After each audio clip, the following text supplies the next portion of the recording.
Welcome. Today we are going to talk about electrolysis, है ना। Michael Faraday उन्होंने सबसे पहले ये कॉन्सेप्ट दिया था इलेक्ट्रोलाइसिस का। First before going for all the details about the electrolysis, हम लोग इस वर्ड का मीनिंग पहले समझते हैं। यहाँ पे जो वर्ड है electrolysis, it is divided actually in two parts, दो हिस्से हैं उसके। The word electro means something related to electricity, ठीक है, इलेक्ट्रिसिटी से जुड़ा हुआ है। और लाइसिस जो है, what does it means?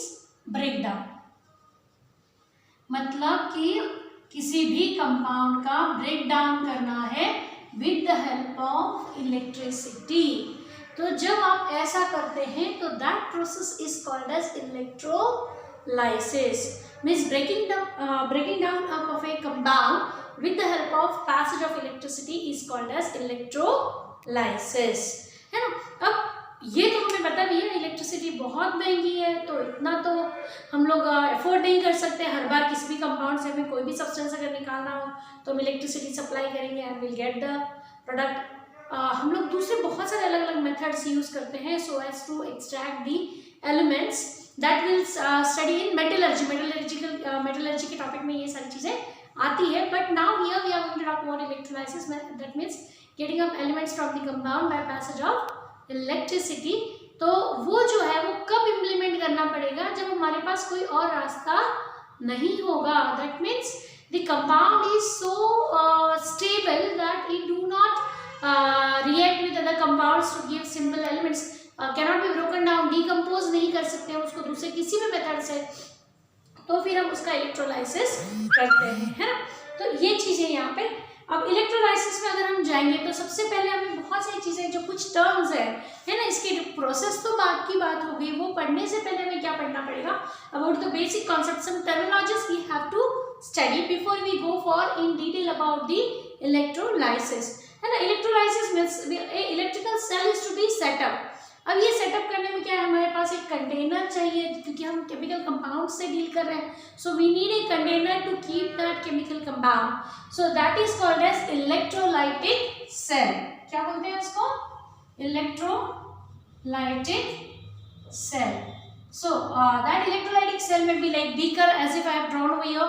Beaker हो सकता है, क्रूसिबल होता है, crucible you must have seen in the laboratory, है ना। ऐसे समवट छोटा ऐसे कटोरी टाइप का डिजाइन होता है, मेड अप ऑफ पोर्सिलिन, तो इस टाइप का होता है। ऐसे अलग अलग मटेरियल का पोर्सिलिन वाली चीज available in normal school laboratories, लेकिन अकॉर्डिंग टू द रिक्वायरमेंट उनका साइज और material from which they are made are different, because to which extent we need to heat the substance, उस पर डिपेंड करेगा कि आपका जो क्रूसिबल है वो किस मटेरियल का बना हुआ है। सो जिस भी मटेरियल को हम लेंगे, जिस भी कंटेनर को लेंगे जिसमें हम अपना chemical compound which is to be broken down is kept, that is called as electrolytic cell, ठीक है। उसे हमने क्या कहा? इलेक्ट्रोलाइटिक सेल कहा। अब इसके बाद में दूसरी बात आती है, इसके अंदर क्या है? इलेक्ट्रोलाइट है ना। तो व्हाट इज इलेक्ट्रोलाइट? इलेक्ट्रोलाइट, अच्छा एक चीज और समझना कि before going for this term electrolyte जानने से पहले एक चीज और बता दूं भैया, हम क्या करें? Electrolysis, passage of electricity is to be done, right. अब ये इलेक्ट्रिसिटी का पैसेज करने के लिए, अब देखना अगर हम इसको साइड बाय छोड़ दें, we do have two electrodes, हमारे पास वायर का सेटिंग है, सेल है, एवरीथिंग इज देयर। लेकिन ऐसा इमेजिन करो कि अगर यहाँ पे कुछ नहीं होगा तो क्या वो सर्किट कंप्लीट होगा? We study in physics about the electrical circuit, है ना। Circuit is to be complete, है ना, क्लोज सर्किट होता है, then and then only electricity is passed. अब मान लो यहाँ पे अगर कोई कंपाउंड नहीं है, कोई सब्सटेंस नहीं है, ये दो इलेक्ट्रोड अकेले हैं, तो फिर तो इलेक्ट्रिसिटी पास नहीं होगी। मान लो यहाँ पे अपन ने सोल्यूशन डाल दिया, suppose I have added pure water add कर दिया। Pure water is a poor conductor of electricity, तो वो तो कंडक्ट करेगा नहीं इलेक्ट्रिसिटी, मतलब उसका होना इन दोनों को कनेक्ट करने के काम नहीं आएगा। दैट मीन्स हमें ऐसा सब्सटेंस चाहिए जो क्या कर सकता है? इलेक्ट्रिसिटी को यहाँ से यहाँ ट्रांसफर कर सके, है ना।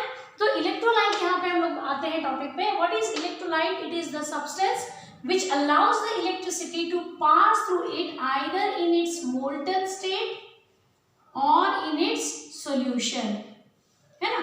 सॉलिड स्टेट में तो it do not conduct electricity, solid state में वो कंडक्ट नहीं करता है ना। Like electrolyte means ionic compounds, अगर हम एग्जांपल के लिए like NaCl if we take, So solid NaCl is a poor conductor of electricity, but if we will melt it, that molten NaCl will conduct the electricity, and if we will make a solution, suppose aqueous solution हमने बनाया उसका, तो it will conduct electricity. So electrolyte क्या हो गया? Electrolyte is a substance which can conduct the electricity either in its molten state or in its aqueous solution, है ना? solid state में तो conduct नहीं करता है. तो फिर non electrolyte कौन हो गया? What is non-electrolyte? Try to define it. Exactly उल्टा, जो किसी भी स्टेट में, neither in solid state nor in molten condition and even neither in solution, किसी भी कंडीशन में जो इलेक्ट्रिसिटी के पैसेज को सपोर्ट ना करे, that is non-electrolyte. अच्छा, अब ये कैसे पता चलेगा कि कोई सब्सटेंस इलेक्ट्रोलाइट है या नहीं है? तो उसके लिए हमें ये समझना होगा कि इसका मॉलिक्यूलर कंपोजिशन क्या है. जिस भी कंपाउंड के मॉलिक्यूल या तो ऑलरेडी आयॉन्स है, like in ionic compounds electrolyte electrovalent bond जिससे बनता है, वो आयनिक जो कंपाउंड्स होते हैं उसमें क्या है, जैसे मान लो NaCl है, तो NaCl काय से बना हुआ है? It is made up of sodium ions and chloride ions, है ना? तो पहले से ही आयॉन्स प्रेजेंट है, या तो वो कंपाउंड जिनमें आयॉन्स प्रेजेंट है या वो कंपाउंड जिनमें आयॉन्स बन सकते हैं, like HCl. HCl is a covalent compound, but when we will dissolve it in water, it will get dissociated into H plus and Cl minus. तो इसका मतलब क्या हुआ कि या तो वो कंपाउंड जिनमें पहले से आयॉन्स प्रेजेंट है या फिर वो कंपाउंड जिनके आयॉन्स बन सकते हैं either in their इनके तो सोल्यूशन में बनेंगे, so in their solution they will make up the ions. तो आयन होना जरूरी है. कुल मिला के क्या समझ में आया? इलेक्ट्रोलाइट्स जो होते हैं they do have ions in these conditions, either molten condition or in their solution they possess their ions, and the ions are the carrier of the electricity, वो electricity pass करने में हेल्प करते हैं. सो they are electrolytes. और non electrolytes क्या हो जाएंगे? जो इलेक्ट्रिसिटी कंडक्ट नहीं करेंगे, neither in solid state nor in the molten state. Even उसका हम सोल्यूशन बना दें तो भी वो इलेक्ट्रिसिटी कंडक्ट नहीं करते हैं. That means they do not form ions in any condition, they remain as a whole molecule, like sugar molecule. Sugar molecule में क्या है भाई? आप सॉलिड शुगर ले लो, मेल्ट कर लो, या आप उसका सोल्यूशन बना लो, it will remain as a whole molecule. पूरा मॉलिक्यूल एज इट इज ही रहता है. तो मतलब वहाँ पे फ्री आयॉन्स अवेलेबल नहीं है. अब आयॉन नहीं बने मतलब इलेक्ट्रिसिटी का कंडक्टेंस नहीं होगा. Is it clear? चलो, तो ये हो गया इलेक्ट्रोलाइट्स, नॉन इलेक्ट्रोलाइट्स, है ना. अब इसमें क्या होता है कि एक्चुअली ना कंडक्टेंस जो होता है, इलेक्ट्रिसिटी का कंडक्टेंस, ये भी दो तरीके का होता है. One which you study in your physics, like physics में ये वाला भी पढ़ते हैं हालांकि हम, लेकिन that will study later in higher class. यहाँ पे हम देखें तो कंडक्टेंस मतलब एक होता है मेटालिक कंडक्टेंस, मतलब मेटल के वायर्स के थ्रू जो हम इलेक्ट्रिसिटी पास करते हैं, दैट इज मेटालिक कंडक्टेंस. तो दो substances which conduct electricity in their solid state, they are called as conductors. ठीक है, तो ये वो सब्सटेंसेस है जो सॉलिड स्टेट में ही इलेक्ट्रिसिटी कंडक्ट करते हैं. और एक हमने दूसरे पढ़े हैं जो सपोर्ट कर रहे हैं हमें इलेक्ट्रिसिटी पास करने में, दैट आर इलेक्ट्रोलाइट्स. ये दो जो हैं, these are the two categories which support us for the passage of electricity. Electricity pass करने में मदद कर रहे हैं. इसमें क्या हो रहा है? कंडक्टर्स वाली केस में they conduct the electricity in their solid state, there is no change in their form. उनके एटम्स एज इट इज रहते हैं. when they conduct electricity there is a flow of electrons. Electron flow होते हैं. ऐसा थोड़ी है कि copper का वायर आज हमने घर में लगाया, 15 साल बाद वो सोने का हो जाएगा. होगा क्या? उसका फॉर्म चेंज होगा? नहीं होगा. कॉपर का कॉपर सल्फेट ही बन गया, सॉल्ट ही बन गया, ऐसा होता है? नहीं होता है. वो कॉपर ही रहता है. मतलब कि उसका केमिकल कंपोजिशन कहीं भी चेंज नहीं हो रहा है. only it is transferring electricity because of availability of free electrons. आ रहा है समझ में? तो free electrons की वजह से. तो these are conductors. and what about electrolytes? they conduct electricity by the passage of ions. ions move करते हैं from one place to another. यहाँ पे कौन move कर रहा है? electrons. यहाँ पे कौन move कर रहा है? ions. Ions are moving from one place to another, and that is how the electricity is conducted. But while doing so, ions change their form because ions get discharged. वो discharge हो जाते हैं वहां पे, तो डिस्चार्ज हो गए मतलब उनका केमिकल कंपोजिशन क्या हो गया, चेंज हो गया। इसके लिए अगर मैं तुमको छोटा सा एग्जांपल दूं तो सोडियम क्लोराइड, अभी हम लोग बात कर रहे थे, है ना, सोडियम क्लोराइड तो हम डेली खाते ही हैं खाने के अंदर, तो सोडियम और क्लोराइड है, कलर क्या होता है, सॉल्ट का वाइट कलर, कलरलेस होता है ना, Na+ आयन है और Cl- आयन है। अगर प्योर सोडियम और क्लोरीन होता तो देखो कितना बड़ा डिफरेंस होता। This is essential for our body. आपको पता होगा कि सोडियम मेटल क्या होता है, it is a grey silvery grey metal होता है। It is so reactive that if it is kept in open it catches fire, है ना, मतलब उसको मॉइस्चर एयर मिल गया तो इट विल कैच फायर, है ना। तो मतलब ये कैसा है, बहुत रिएक्टिव है। लेकिन ऐसा कभी हुआ है क्या, सॉल्ट अपन ने खाया और आग लगी मुंह में, नहीं होता है ना। मतलब कि जो प्रॉपर्टी सोडियम की है वो सोडियम आयंस की नहीं है। तो जब ये चार्ज पार्टिकल डिस्चार्ज होंगे तो प्रॉपर्टी क्या हो जाएगी, पूरे तरीके से बदल जाएगी। क्लोराइड आयन भी कलरलेस है, लेकिन क्लोरीन जो गैस होती है, that chlorine gas is greenish yellow gas, greenish yellow colour की गैस होती है ना, एसिडिक इन नेचर।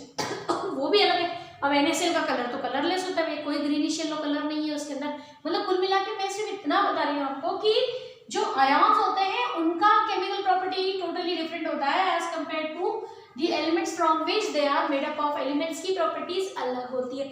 मतलब जब ये इलेक्ट्रोलाइट्स कंडक्ट करेंगे इलेक्ट्रिसिटी तो क्या होगा कि उनका जो बिहेवियर है, उनकी जो प्रॉपर्टीज है वो पूरे तरीके से बदल जाएंगी, because they are going to get discharged over here, है ना। अब इलेक्ट्रोलाइट्स को हम लोग थोड़ा सा और डिटेल में देखेंगे तो they are being classified into two category, दो कैटेगरी में उनको डिवाइड किया गया है।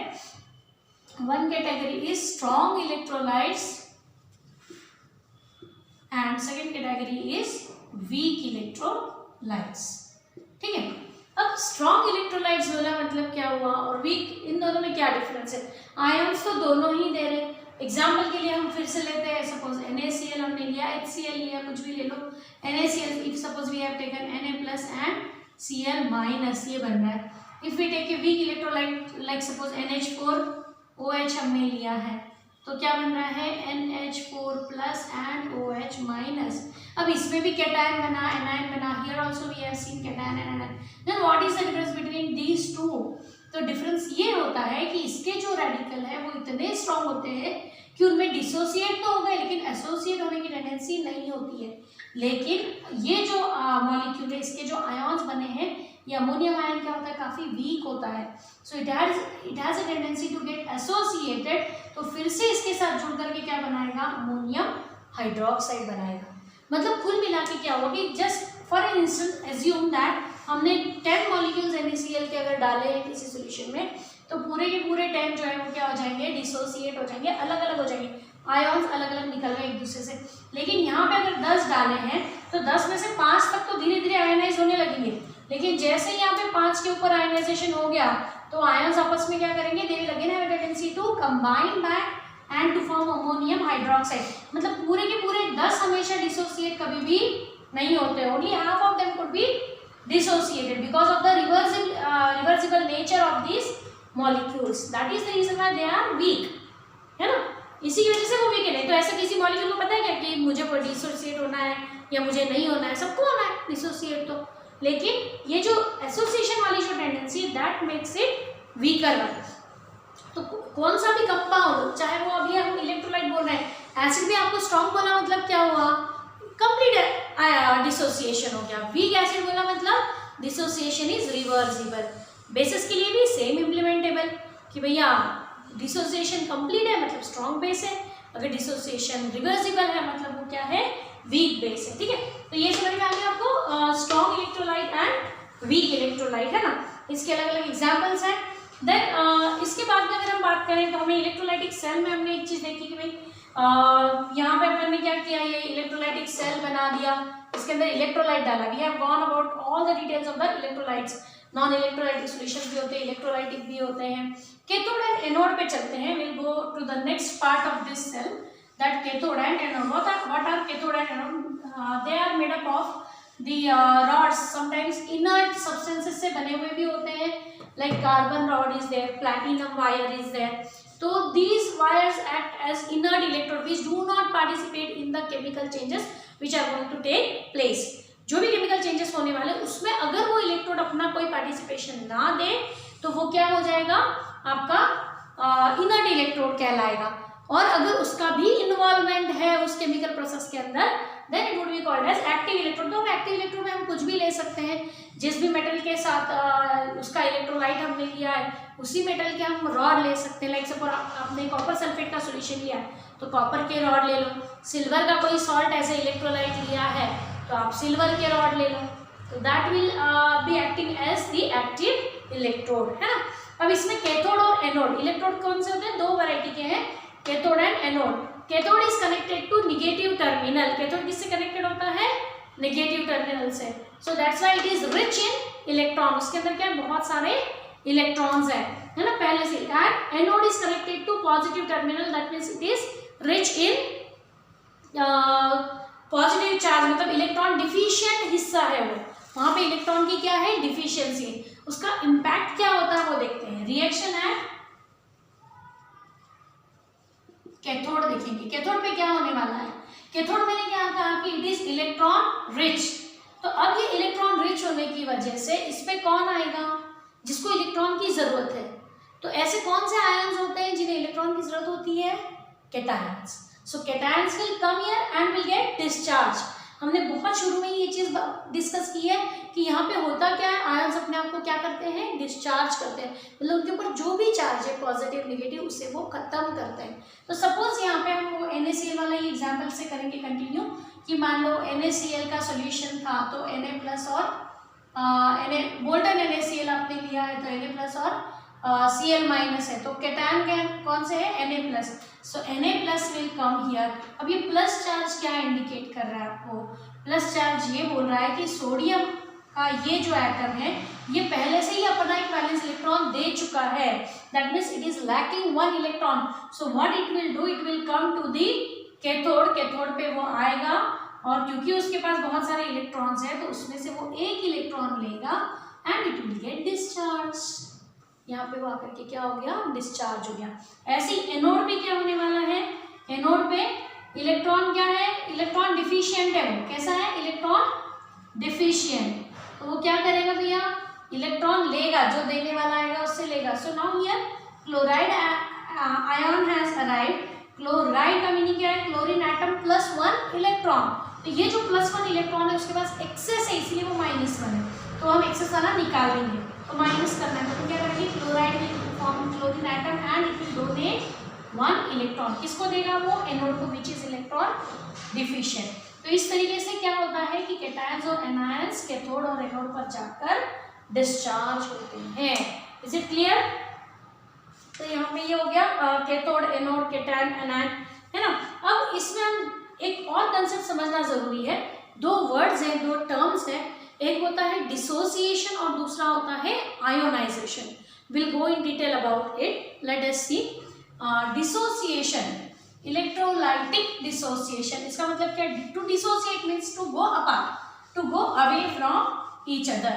तो वहां पे क्या होता है, already existing ions simply go away from each other. Like मान लो कैल्शियम क्लोराइड है CaCl2. When it is dissolved in water it will form Ca2 plus Cl minus 2Cl minus, है ना. मतलब ये क्या हो गया, इसके पहले से ये मॉलिक्यूल कैसा था, आयोनिक कंपाउंड है. It has already ions present in the molecule. पहले से आयॉन्स थे, बस वो सिर्फ इलेक्ट्रोस्टैटिक फोर्स से जुड़े हुए थे. जिसे किसने तोड़ा, वाटर मॉलिक्यूल ने तोड़ा. And now they are away from each other. This process is called as electrolytic dissociation, है ना. Electrolytic dissociation. To dissociate means what, to go apart from each other, है ना. जो पहले से प्रेजेंट है. अब आयोनाइजेशन सुनना. आयोनाइजेशन मतलब फॉर्मेशन ऑफ आयन. यहाँ पे हमने फॉर्म नहीं किया आयन्स, आयन्स थे हमने अलग किया था. अगली जो प्रोसेस हम देखने जा रहे हैं उसमें क्या है, फॉर्मेशन ऑफ आयन है. मतलब आयन्स पहले से प्रेजेंट नहीं है. लाइक HCl वाला जो एग्जाम्पल हमने डिस्कस किया था, HCl is a covalent compound in its gaseous state pure form it do not conduct any electricity। लेकिन अगर उसको अपन वाटर में डिसॉल्व कर दो तो क्या होगा, H+ अलग गया, Cl- अलग गया। मतलब क्या हो गया कि ये molecule has been converted into ions. Now this process is called as ionization. तो ये हो गया आयोनाइजेशन। मतलब ये किसमें होता है, पोलर कोवैलेंट कंपाउंड्स के अंदर। This happens in case of polar covalent compound, they get ionized, so this is what called as ionization, है ना। तो इस तरीके से ये दो प्रोसेस है जिससे हमें आयंस मिल सकते हैं, and once we get the ions we can perform the process of electrolysis। ठीक है, then we'll talk about the theory of electrolysis, Arrhenius theory of electrolysis। what does it says? Electrolysis की theory में क्या बताया गया है कि ये जो इलेक्ट्रॉन्स होते हैं, है ना, वो मॉलिक्यूल्स अपने अपने सॉल्यूशन में जाने के बाद क्या हो जाते हैं, they get dissociate into their respective ions. वो भी हमने देखा कि किस तरीके से अलग अलग जो मॉलिक्यूल्स हैं उनसे क्या बन गए, आयंस बन गए, या तो डिसोसिएट हो गए, बन गए, या फिर आयोनाइज हो गए, whatever may happen, but finally what we are going to get is ions. वो मिलना जरूरी है। जिस सॉल्यूशन में वो नहीं मिलते वो कंडक्ट भी नहीं करते इलेक्ट्रिसिटी, तो इलेक्ट्रिसिटी कंडक्ट नहीं करेंगे तो इलेक्ट्रोलाइसिस होगा भी नहीं। मतलब पहली कंडीशन ये है कि जब हम सॉल्यूशन बनाएं या उसको मेल्ट करें तो हमें क्या मिलने चाहिए, आयंस मिलने चाहिए। ठीक है, then next thing is this dissociation allows, ऐसा होने की जैसे क्या हुआ, that allows the flow of current, है ना, क्योंकि करंट फ्लो होने के लिए फ्रीली मूवेबल चार्जेस चाहिए। कंडक्टर में क्या होता है, फ्री इलेक्ट्रॉन्स होते हैं, यहाँ पे क्या है, फ्री आयंस चाहिए। तो जब आपको आयंस मिलेंगे तो they will conduct the electricity, है ना। देन कितनी इलेक्ट्रिसिटी ट्रांसफर हो सकती है, कितना हम कर सकते हैं, किस पे डिपेंड करेगा, एक्सटेंट ऑफ आयोनाइजेशन, मतलब डिग्री ऑफ डिसोसिएशन। जितना ज्यादा आयोनाइजेशन होगा उतना कंडक्टेंस ज्यादा होगा। फ्री आयंस जितने आप अवेलेबल करवाएंगे उतना कंडक्टेंस उसका क्या हो जाएगा, ज्यादा हो जाएगा, है ना। Then number of cation and anion discharge at cathode and anode is always equal. मतलब न्यूट्रलिटी जो होती है सेल की, that is always maintain properly. मान लो जैसे फॉर एग्जांपल अगर बोले तो जब एक Na+ इधर डिस्चार्ज हो रहा है by taking up one electron, at the same time one chloride ion is getting discharge and donates one electron. मतलब एक इलेक्ट्रॉन लिया और एक इलेक्ट्रॉन दिया, ये एट ए टाइम चलने वाला प्रोसेस है। अगर हम लोग इसमें जाए कैल्शियम का एग्जांपल लें तो कैल्शियम 2+ होता है, it requires 2 electrons to form calcium atom, है ना। तो ये तो हो गया, लेकिन अगर क्लोराइड है तो फिर एट ए टाइम क्या होगा, जब ये पूरा बनेगा तब तक 2 क्लोराइड आयंस जो होंगे they will form chlorine gas and 2 electron, मतलब इलेक्ट्रॉन लेना और देना, ये क्या होता है, साइमल्टेनियस होता है। मतलब इलेक्ट्रिकल न्यूट्रलिटी हमेशा मेंटेन होती है, इक्विलिब्रियम इज मेंटेन, है ना, always establish between the unionised and ionised part, है ना। आयोनाइज्ड पार्ट का इक्विलिब्रियम हमेशा मेंटेन होता है। Okay, now will go in details about the electrolysis.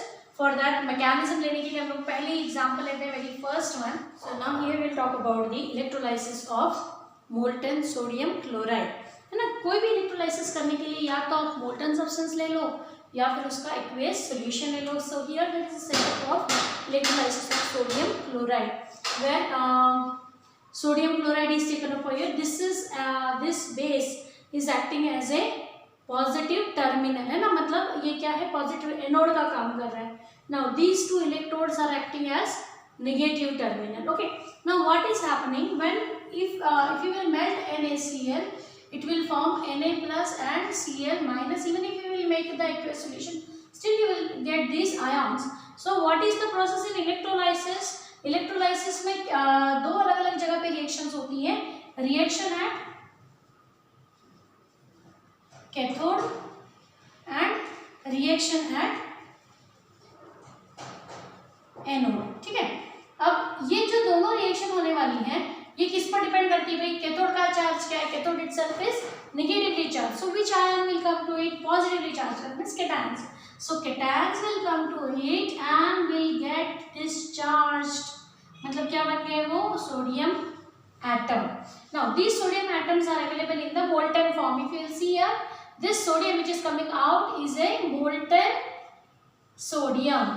On from the other electrode also molten sodium comes out, है ना. So sodium is collected, liquid sodium is collected at the cathode. And what happens at anode? Chloride ion, negative ion, because anode itself is positively charged, so it will attract oppositely charged particles, that means anions.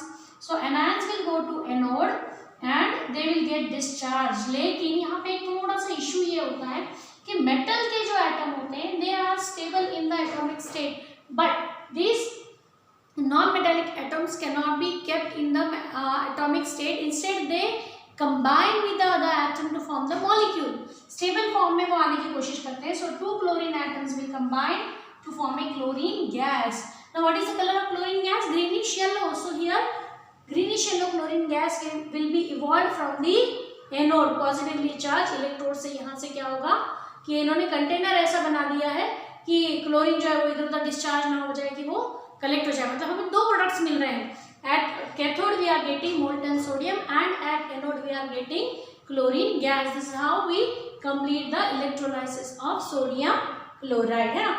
तो इसी तरीके से कुल मिला के ये जो electrolysis process होता है इसके कैरेक्टरिस्टिक क्या है, तो इसके अंदर देखेंगे कि in the process of electrolysis cation goes to cathode and anion goes to anode and get discharge, है ना. सबसे पहली चीज ये होती है यहाँ पे.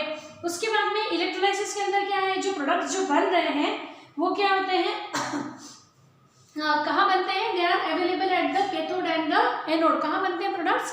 कैथोड और एनोड पर बनते हैं. उनकी क्वांटिटी भी डिसाइड होती है depending upon the electricity supplied. आप कितनी इलेक्ट्रिसिटी सप्लाई करते हो, आपके पास इलेक्ट्रोलाइट की क्वांटिटी कितनी है ना.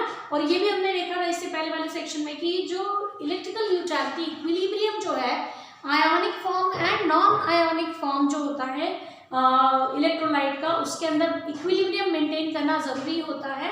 तो number of electrons donated and number of electrons accepted is always same. एक फेरेडेज लॉ है that states that the product formed at the cathode and anode are directly proportional to the current supplied to the cell. आप cell में जितना current supply करेंगे उतना ही product formation होगा, ज्यादा production होगा, है ना. तो ये चीज हो गई. These are all the characteristic of electrolysis. अब इसके बाद में हमें पढ़ना है, बहुत अलग अलग एग्जाम्पल्स हैं that you need to go through. लेकिन उससे भी पहले हम लोग एक थोड़ा सा बैकअप लेंगे. We have talked about reactivity series of metals. हम पहले पढ़ चुके हैं, I think you are familiar with that. तो उस रिएक्टिविटी सीरीज के हिसाब से अलग अलग सब्सटेंस जो हैं वो किस तरीके से हम उनसे एलिमेंट मतलब उनको एलिमेंटल फॉर्म में हम कैसे ला सकते हैं, उसकी डिटेल हम लोग थोड़ा सा यहाँ पे देखेंगे. लेट अस सी. तो उसके लिए देखना है यहाँ पे कि सबसे पहले हम इलेक्ट्रोकेमिकल सीरीज देखते हैं अपने पास क्या क्या एलिमेंट्स है इन जनरल में, and then will go ahead.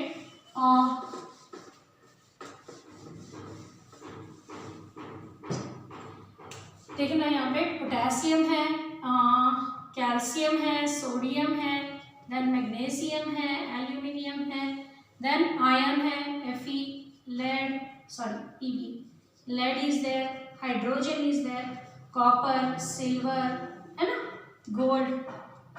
तो ये ऐसे अलग अलग एलिमेंट्स जो है, मर्क्यूरी, तो मर्क्यूरी यहाँ आ जाएगा इधर बीच में. तो इस तरीके से this is the reactivity series of the metals. अब अगर यहाँ पे देखें तो इसमें क्या होता है कि कुछ जो एलिमेंट्स है they are so reactive that they even react with water. Normal cold water से ही रिएक्ट कर जाता है एंड दे लिबरेट हाइड्रोजन. अब हाइड्रोजन तो इसलिए लिबरेट हो रहा है because hydrogen is present below this elements in the reactivity series. तो ये जो कुछ एलिमेंट्स है लाइक पोटेशियम है, कैल्शियम है, सोडियम है, they react with the cold water to liberate hydrogen. Magnesium जो है वो थोड़ा सा कम रिएक्टिव है, रिएक्टिविटी कम होती चली जाती है. तो magnesium is quite less reactive, हमें हॉट वाटर लेना पड़ता है ना. एल्यूमिनियम के लिए विद एन आयरन तो रेड हॉट आयरन करके हम स्टीम पास करेंगे.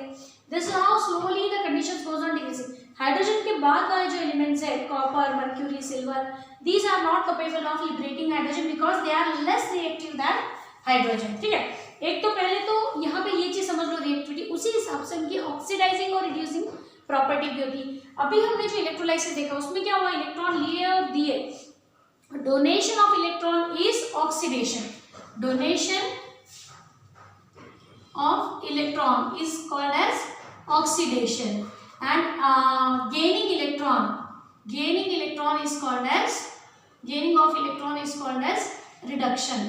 तो कुल मिला के क्या हुआ आपका, electrolysis is sum total of oxidation and reduction, that's why it is also called as redox reaction. क्या बोलते हैं उसको, redox. Redox means reduction and oxidation, combination of reduction and oxidation. तो यहाँ पे भी ये जो सब्सटेंसेस है, अब मान लो potassium ion will get converted into potassium metal, मतलब K+ ion is taking up electron and getting converted into K, मतलब gaining the electron is reduction। उसकी reducing tendency क्या है, बहुत कम है, because it is very reactive, it has more tendency to remain in its ionic state rather than coming in its atomic state। मतलब वो क्या है, खुद ऑक्सीडाइज रहना पसंद करता है, मतलब आयोनिक स्टेट में। और ये जो नीचे नीचे जो है वो क्या होते हैं, मतलब इनको इलेक्ट्रॉन आसानी से ये लोग ले लेते हैं, ठीक है। तो ये हो गए रिएक्टिविटी सीरीज के अंदर हम देखें तो जो भी ऊपर सब्सटेंस होगा that will donate the electron to the one which is present below in the series. इसी का एक हमने एक नाम पढ़ा हुआ है रिएक्शन का, डिस्प्लेसमेंट रिएक्शन। उसमें भी हम यही कहते हैं one which is more reactive will displace the less reactive. वो इसी कंसेप्ट पर है, जो ज्यादा रिएक्टिव है वो लेस रिएक्टिव को क्या करता है, डिस्प्लेस करता है ना। देन यहाँ पे अगर हम देखें तो ये जो होते हैं इनको डिस्चार्ज करना बहुत कंफर्ट है, बहुत आसानी से डिस्चार्ज हो जाते हैं, है ना। तो यहाँ पे क्या होता है कि इनकी टेंडेंसी जो होती है डिस्चार्ज होने की, वो इससे क्या होती है, थोड़ी सी कम होती है, और इनकी बहुत कम होती है। मतलब अगर इनके मिक्सचर में से आपको पूरी सोल्यूशन में एक से ज़्यादा आयन्स मिलेंगे तो हमें क्या करना है, one which comes below in the series will get discharge first, है ना। देन ऐसी एनायन की भी एक सीरीज होती है, उसमें भी मोर रिएक्टिव और लेस रिएक्टिव है। तो सल्फेट आयन्स जो होते हैं they are most active, they do not get discharge easily. लेकिन OH जो होता है वो एकदम कंफर्ट वाला है, सबसे कम रिएक्टिव है। तो सबसे पहले क्या होता है, OH- जो है दैट गेट डिस्चार्ज इजीली, सबसे आसानी से। अब हम एक्वियस अगर सोल्यूशन बनाएंगे तो definitely OH- will be available. तो अगर OH- अवेलेबल है तो डिस्चार्ज पहले होगा, बाकी सारे एनायंस को साइड बाय करेगा and it will get discharge first, है ना। तो इस तरीके से इन सीरीज की भी हमें हेल्प लेनी पड़ेगी when we will talk about electrolysis। क्योंकि ऐसा तो नहीं है कि भैया हमेशा सॉल्यूशन में एक पॉजिटिव आयन और एक नेगेटिव आयन ही हो। हमारे पास सॉल्यूशन कैसा दे रखा है इस पे डिसाइड होगा। एक से ज़्यादा कैटायन भी हो सकते हैं, एक से ज़्यादा एनायन भी हो सकते हैं। तो उसके लिए कुछ रूल्स हैं दैट विल गो थ्रू, है ना। Selective discharge of ions at cathode, selective discharge, इसके 3 रूल्स हैं। First rule, position in electro और इलेक्ट्रोकेमिकल सीरीज बोलेंगे या उसको रिएक्टिविटी सीरीज ऑफ मेटल भी बोल सकते हैं, इन रिएक्टिविटी सीरीज, ठीक है। अब इसमें क्या होता है कि जो एलिमेंट नीचे की तरफ आता है that get discharge first, this is the first rule. अगर मान लो किसी भी सॉल्यूशन में एक से ज्यादा आयन्स है तो वो सीरीज को देखेंगे, चाहे वो कैटायन की हो चाहे एनायन की हो, उसमें जो नीचे आएगा कंपैरेटिवली दोनों में say that will have first preference, है ना। ये फर्स्ट रूल हो गया। लेकिन एक सेकेंड रूल है which talks about the concentration of the ions. अगर मान लो दो, जैसे एग्जाम्पल के लिए दो, एक सॉल्यूशन के अंदर 2 आयन्स है ना, जिंक आयन्स भी अवेलेबल है और मान लो Fe आयन्स भी अवेलेबल है। तो हमारी मेटलर्जिकल सीरीज के हिसाब से तो Fe आयन डिस्चार्ज होना चाहिए था, लेकिन अगर कंसंट्रेशन जिंक आयन का बहुत ज्यादा है एज कम्पेयर टू Fe, तो फिर जो फर्स्ट रूल है उसको साइड बाय करके क्या होगा, zinc ion will gate discharge first. मतलब जब आपने सेकेंड रूल अप्लाई करा तो फर्स्ट रूल क्या हो गया, आपने साइड बाय कर दिया। अब अगर हम तीसरी बात करें कि तीसरा एक रूल है type of A electrode. In the beginning itself I told you electrodes are of 2 types, inert electrode and active electrode। inert electrode वो होते हैं जो केमिकल रिएक्शन का हिस्सा नहीं बनते हैं, उन्हें कोई काम ही नहीं है उससे। प्लैटिनम के वायर्स हैं, कार्बन रॉड्स हैं, ग्रेफाइट्स हैं, ग्रेफाइट के रॉड हैं, तो they do not participate in the reaction, तो उनके होते हुए तो कोई फर्क नहीं पड़ना। But if the electrodes are active तो फिर ये दोनों ही रूल साइड बाय हो जाएंगे। We'll think about the electrode, which type of electrode is it, किस एलिमेंट से बना है, उस हिसाब से रिएक्शन होगी। मतलब रूल्स कैसे फॉलो हो रहे हैं, हम फर्स्ट वाला तब तक फॉलो कर रहे हैं जब तक हमारे पास सेकंड और थर्ड नहीं है। सेकंड हम तब सेकंड फॉलो कर रहे हैं तो हमने फर्स्ट उनको क्या किया, साइड बाय कर दिया, और जब थर्ड फॉलो करेंगे एक्टिव इलेक्ट्रोड आ गए तो हमें कॉन्सेंट्रेशन से भी मतलब नहीं है और position in the reactivity series से भी कोई मतलब नहीं है। हम सीधे सीधे क्या करेंगे, directly will do the discharge according to the active metals जो भी अवेलेबल है एज ए इलेक्ट्रोड, उनको देख करके हम डिस्चार्ज करेंगे, है ना। उसके लिए ये जो एक्टिव इलेक्ट्रोड वाला है, इसके लिए मैं ये बताऊंगी कि नॉर्मली अभी जो मैंने तुमको इलेक्ट्रोलाइसिस का जो पूरा एक्सप्लेनेशन दिया, उसमें क्या कहा था कि कैथोड पे कैटायंस आकर के डिस्चार्ज होते हैं and anions get discharge at anode, है ना। अभी तक हम बार बार क्या कह रहे थे, एनायंस गेट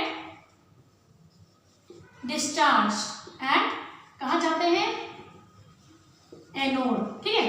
लेकिन ये कब तक, जब तक इलेक्ट्रोड इनर्ट है तब तक। लेकिन अगर एक्टिव इलेक्ट्रोड आ गया तो सिचुएशन ही उल्टी हो जाती है। क्या होता है, वो जो एक्टिव इलेक्ट्रोड जिस भी मटेरियल का बना है, जैसे मान लो कॉपर का है, कॉपर सल्फेट के सॉल्यूशन में, तो instead of OH minus ions getting discharge over here, what will happen, ये जो कॉपर मेटल का रॉड है, that copper atoms from the surface of the electrode themselves will donate the electron and they will form copper ions।